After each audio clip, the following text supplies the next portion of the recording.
ഇന്ന് നമ്മൾ മഷ്റൂം കൊണ്ടുള്ള ഒരു റെസിപ്പിയാണ് ചെയ്യാൻ പോകുന്നത്. അപ്പോൾ ഇത് 200 ഗ്രാമിൻ്റെ ഒരു പാക്ക് ബട്ടൺ മഷ്റൂം ആണ്. നല്ല ഫ്രഷ് ആയിട്ടുള്ള മഷ്റൂം ആണ്. അപ്പോൾ ഇത് ക്ലീൻ ചെയ്യുന്നത് എങ്ങനെയാണെന്നൊക്കെയുള്ള ഒരു വീഡിയോ ഞാൻ തനിയെ ചെയ്തിട്ടുണ്ട്. അപ്പോൾ അത് കണ്ടിട്ടില്ലാത്തവർ അല്ലെങ്കിൽ ക്ലീൻ ചെയ്യാൻ അറിയത്തില്ലാത്തവർ അതൊന്ന് നോക്കിയാൽ മതി. അത് ഞാൻ ഡിസ്ക്രിപ്ഷൻ ബോക്സിൽ അതിൻ്റെ ലിങ്ക് ഇടുന്നുണ്ട്. അപ്പം ഈ മഷ്റൂം നമുക്ക് ആദ്യം ഒന്ന് ക്ലീൻ ചെയ്തെടുക്കാം. അപ്പം ഞാൻ ഈ മഷ്റൂമിൻ്റെ തൊലിയൊക്കെ ഒന്ന് എടുത്ത് കളഞ്ഞിട്ട് വെള്ളത്തിൽ നന്നായിട്ടൊന്ന് കഴുകി വെച്ചിരിക്കുന്നതാണ്. ഇനി നമുക്ക് ഓരോ മഷ്റൂമും എടുത്തിട്ട് 6 അല്ലെങ്കിൽ 4 അതിൻ്റെ വലിപ്പം അനുസരിച്ച് നമുക്ക് കട്ട് ചെയ്തെടുക്കാം. ഇത് മുഴുവൻ മഷ്റൂം ഇങ്ങനെ നമുക്ക് കട്ട് ചെയ്ത് വെക്കാം. പിന്നെ നമ്മൾ ചെയ്യാൻ പോകുന്നത് ബീഫ് റോസ്റ്റിൻ്റെ ടേസ്റ്റിൽ മഷ്റൂം ഉലർത്തിയതാണ്. അപ്പം ഞാൻ എല്ലാ മഷ്റൂമും ഇവിടെ കട്ട് ചെയ്തെടുത്തിട്ടുണ്ട്. ഇനി നമുക്ക് 7 അല്ലി ചെറിയുള്ളിയും 7-8 അല്ലി വെളുത്തുള്ളിയും കൂടെ ഒരു മിക്സിയിലേക്ക് ഇട്ട് നന്നായിട്ടൊന്ന് ക്രഷ് ചെയ്തെടുക്കാം. ഞാനിതിൽ വെളുത്തുള്ളി മാത്രമേ ചേർക്കുന്നുള്ളൂ, ഇഞ്ചി ചേർക്കുന്നില്ല.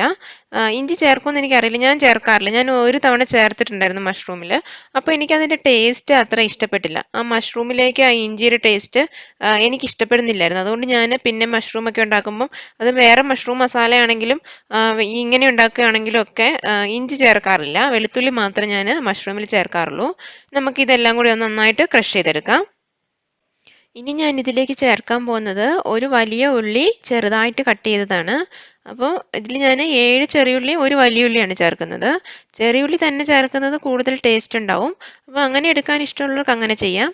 ഞാനിവിടെ എളുപ്പത്തിന് വേണ്ടിയിട്ട് 7 ചെറിയുള്ളി ബാക്കി ഒരു വലിയുള്ളിയാണ് ചേർത്തിരിക്കുന്നത്. അപ്പോൾ ഞാൻ എങ്ങനെയാണ് ഈ ഉള്ളി കട്ട് ചെയ്യുന്നതെന്ന് ഞാൻ ജസ്റ്റ് ഒന്ന് കാണിക്കുന്നുണ്ട്. അപ്പോൾ അത്ര പെർഫെക്ഷൻ ഒന്നും അല്ല, പക്ഷെ നമുക്ക് ചെറുതായിട്ട് കട്ട് ചെയ്ത് കിട്ടും ഇങ്ങനെ ചെയ്തിട്ടുണ്ടെങ്കിൽ. അപ്പോൾ ഞാൻ ജസ്റ്റ് ഒന്ന് കാണിച്ചു എന്നേ ഉള്ളൂ. പിന്നെ ഈ മഷ്റൂം ഉലർത്തിയതെന്ന് പറയുന്നത് വളരെ ഈസി ആയിട്ട് തയ്യാറാക്കാൻ പറ്റിയ ഒരു റെസിപ്പിയാണ്. അതുപോലെ തന്നെ നല്ല ടേസ്റ്റിയാണ്. ഇതെന്താ ഈസി എന്ന് വെച്ചിട്ടുണ്ടെങ്കിൽ നമ്മൾ തേങ്ങാപ്പാലോ അല്ലെങ്കിൽ തേങ്ങയോ അതൊന്നും ചേർക്കുന്നില്ല. അതുകൊണ്ട് തന്നെ പെട്ടെന്ന് ഉണ്ടാക്കാൻ പറ്റും, നല്ല ടേസ്റ്റുമാണ്. അപ്പം നമ്മൾ ഈ ഓണിയൻ എല്ലാം ഒന്ന് കട്ട് ചെയ്തെടുത്തിട്ടുണ്ട്. പിന്നെ ഇതിലേക്ക് വേണ്ടത് ഒരു തണ്ട് കറിവേപ്പില, പിന്നെ നമ്മുടെ ഈ കട്ട് ചെയ്ത് വെച്ചിരിക്കുന്ന ഓണിയൻ, വേറെ നമ്മൾ ചതച്ച് വെച്ചിരിക്കുന്ന ചെറിയുള്ളി വെളുത്തുള്ളി പേസ്റ്റാണത്. പിന്നെ വേണ്ടത് കുറച്ച് കടുക്, പിന്നെ ഉപ്പ്, പിന്നെ 1/2 ടീസ്പൂൺ പെപ്പർ പൗഡർ, 1 ടീസ്പൂൺ മുളക് പൊടി, 1/2 table spoon meat masala, 1 table spoon മല്ലിപ്പൊടി. ഇത് കൂടാതെ മഞ്ഞൾപ്പൊടിയും ഗരം മസാലയും ഉണ്ട്, അത് ഞാനത് കാണിച്ചിട്ടില്ല. ഇനി നമുക്ക് ഒരു പാൻ വെച്ച് ചൂടാകുമ്പോൾ അതിലേക്ക് 1.5 ടേബിൾ സ്പൂൺ കുക്കിംഗ് ഓയിൽ ഒഴിച്ചു കൊടുക്കാം. സൺഫ്ലവർ ഓയിൽ അല്ലെങ്കിൽ കോക്കനട്ട് ഓയിലാണ് ഞാൻ യൂസ് ചെയ്യാറുള്ളത്. ഇപ്പം ഞാൻ യൂസ് ചെയ്യുന്നത് സൺഫ്ലവർ ഓയിലാണ്. എണ്ണ ചൂടായി കഴിയുമ്പോൾ ഇതിലേക്ക് നമുക്ക് എടുത്തു വച്ചിരിക്കുന്ന കുറച്ച് കടുക് ഇട്ട് കൊടുക്കാം. കടുക് പൊട്ടിയിട്ടുണ്ട്. ഇനി ഇതിലേക്ക് നമ്മൾ ഒരു തണ്ട് കറിവേപ്പിലയാണ് ചേർത്ത് കൊടുക്കുന്നത്. ഇനി നമ്മൾ ഇതിലേക്ക് ക്രഷ് ചെയ്ത് വെച്ചിരിക്കുന്ന ചെറിയുള്ളി വെളുത്തുള്ളിയും കൂടെ ചേർത്ത് കൊടുക്കുകയാണ്. നന്നായിട്ടൊന്ന് വഴറ്റിയെടുക്കണം. അപ്പം നമ്മൾ ഫ്ലെയിം ഒന്ന് മീഡിയത്തിൽ വെച്ചിട്ട് വേണം ഇതൊക്കെ ചെയ്യാൻ, അല്ലെങ്കിൽ പെട്ടെന്ന് കരിഞ്ഞു പോകും. ഇതിങ്ങനെ നമ്മൾ വഴറ്റി കൊടുക്കുമ്പോൾ നല്ലൊരു സ്മെല്ലൊക്കെ വരും.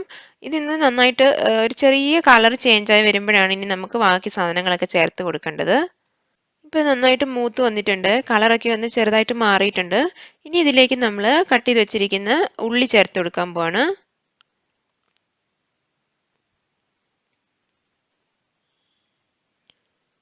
ഇനി നമുക്ക് നന്നായിട്ടൊന്ന് ഇളക്കി കൊടുക്കാം. അതുപോലെ തന്നെ ഇതിലേക്ക് നമ്മൾ കുറച്ച് ഉപ്പ് കൂടെ ചേർത്ത് കൊടുക്കുന്നുണ്ട്. ഇങ്ങനെ ഉപ്പ് ചേർത്ത് കൊടുക്കുമ്പോൾ നമ്മുടെ സവോളയൊക്കെ പെട്ടെന്നൊന്ന് വഴണ്ട് കിട്ടിക്കോളും. നമുക്ക് ഇത് നന്നായിട്ടൊന്ന് മിക്സ് ചെയ്യാം.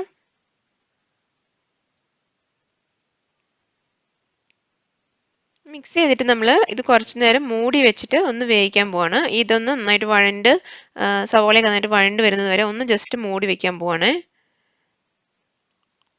ഇപ്പോൾ ഒരു 3 മിനിറ്റോളം ആയിട്ടുണ്ട്. ഞാൻ ഓപ്പൺ ചെയ്ത് നോക്കുവാണ്. അപ്പോൾ നമ്മുടെ സവോള ഒന്ന് വഴണ്ട് വന്നിട്ടുണ്ട്. ഇനി ഇതിലേക്ക് നമുക്ക് പൊടികൾ ചേർക്കാം.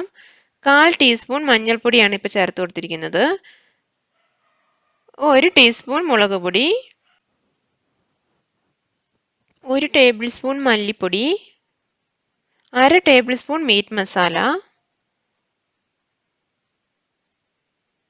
1/2 ടീസ്പൂൺ പെപ്പർ പൗഡർ. ഇത്രയാണ് ഞാൻ ചേർത്ത് കൊടുത്തിരിക്കുന്നത്. ഇനി നന്നായിട്ട് മിക്സ് ചെയ്യുകയാണ്. നന്നായിട്ട് മിക്സ് ആയിട്ടുണ്ട്. ഇനി ഇതിലേക്ക് നമ്മൾ മഷ്റൂം ചേർത്ത് കൊടുക്കാൻ പോവാണ്. അപ്പോൾ കട്ട് ചെയ്ത് വെച്ചിട്ടുണ്ട് നമ്മൾ മഷ്റൂം വാഷ് ചെയ്തിട്ട്. അപ്പോൾ അതും കൂടി ചേർത്ത് കൊടുക്കാം. ഇത് നന്നായിട്ടൊന്ന് മിക്സ് ചെയ്യുക. ഈ മസാലയൊക്കെ കൂടെ ഈ മഷ്റൂമിലേക്ക് ഒന്ന് പിടിക്കാൻ വേണ്ടിയിട്ട് ഒന്ന് മിക്സ് ചെയ്ത് കൊടുക്കുക. പിന്നെ ഞാനിതിലേക്ക് ഒട്ടും തന്നെ വെള്ളം ചേർത്ത് കൊടുക്കുന്നില്ല. ഈ മഷ്റൂം വേകാനുള്ള വെള്ളം അതിൽ തന്നെ ഉണ്ടാവും. അപ്പോൾ നമ്മൾ മൂടി വെക്കുമ്പോൾ അതിൽ നിന്ന് തന്നെ വെള്ളം ഇറങ്ങി വന്നോളും. അപ്പോൾ നമുക്കിനി ഒന്ന് മൂടി വെക്കാം. ഇപ്പോൾ ഒരു 5 മിനിറ്റ്സിന് മുകളിലായിട്ടുണ്ട്. ഞാൻ ഓപ്പൺ ചെയ്ത് നോക്കുകയാണ്. നിറയെ വെള്ളം വന്നിട്ടുണ്ട്. അപ്പം നമുക്കൊന്ന് നന്നായിട്ടൊന്ന് ഇളക്കിയിട്ട് കൊടുക്കാം. ഈ സമയത്ത് നമ്മൾ ഇതിൻ്റെ ഉപ്പൊക്കെ വ്യത്യാസം ഉണ്ടെങ്കിൽ ചേർത്ത് കൊടുക്കണമെങ്കിൽ ഈ സമയത്ത് ചേർത്ത് കൊടുക്കാം. ഞാൻ കുറച്ചുകൂടി ഉപ്പ് ചേർത്ത് കൊടുക്കുകയാണ്. എനിക്ക് കുറച്ച് കുറവായിട്ട് തോന്നി. അതുകൊണ്ട് കുറച്ചുകൂടി ചേർത്ത് കൊടുക്കുകയാണ്. ഉപ്പൊക്കെ ചേർക്കുമ്പോൾ വളരെ സൂക്ഷിച്ച് വേണം ചേർക്കാൻ. നന്നായിട്ടൊന്ന് മിക്സ് ചെയ്ത് കൊടുക്കാം. എന്നിട്ട് കുറച്ച് നേരം കൂടെ ഞാനിതൊന്ന് മൂടി വെച്ച് ഒന്നുകൂടെ വേവിക്കാൻ പോവാണ്. ഇപ്പം വീണ്ടും ഒരു 3 മിനിറ്റ്സ് കൂടി ആയിട്ടുണ്ട്. ഞാൻ ഒന്നുകൂടി ഓപ്പൺ ചെയ്ത് നോക്കുകയാണ്. അപ്പം വീണ്ടും കുറച്ചൊരു വെള്ളമൊക്കെ ഉണ്ട്. കുറച്ച് എണ്ണയൊക്കെ തിരിഞ്ഞ് വരുന്നുണ്ട്. നമുക്കൊന്നുകൂടെ ഇളക്കി കൊടുത്ത് നോക്കാം. അപ്പം നമ്മുടെ മഷ്റൂം ഒക്കെ കറക്റ്റായിട്ട് വെന്തിട്ടൊക്കെ ഉണ്ട്. നല്ല സ്മെല്ല് വരുന്നുണ്ട്. ആ ബീഫ് റോസ്റ്റിൻ്റെ അതേ സ്മെല്ലാണ് വരുന്നത്. നമ്മൾ മീറ്റ് മസാലയൊക്കെ ചേർത്തതുകൊണ്ട് നല്ല സ്മെല്ലാണ് വരുന്നത്. ഇനി നമുക്ക് ഫൈനലായിട്ട് ഇതിലേക്ക് 1/4 ടീസ്പൂൺ ഗരം മസാല കൂടെ ചേർത്ത് കൊടുത്ത് നന്നായിട്ടൊന്ന് മിക്സ് ചെയ്യാം. നമ്മുടെ മഷ്റൂം ഉലർത്തിയത് ഇവിടെ റെഡി ആയിട്ടുണ്ട്. നല്ല ബീഫ് റോസ്റ്റിന്റെ ടേസ്റ്റ് സ്മെല്ലൊക്കെയാണ്. അപ്പോൾ എല്ലാവരും ട്രൈ ചെയ്ത് നോക്കുക. ഇത് ചോറിൻ്റെ കൂടെയോ ചപ്പാത്തിയുടെ കൂടെയോ ഒക്കെ നമുക്ക് കഴിക്കാം. നല്ല ടേസ്റ്റിയാണ്. അപ്പോൾ താങ്ക്സ് ഫോർ വാച്ചിങ്. നെക്സ്റ്റ് വീഡിയോയിൽ കാണാം. Till then take care.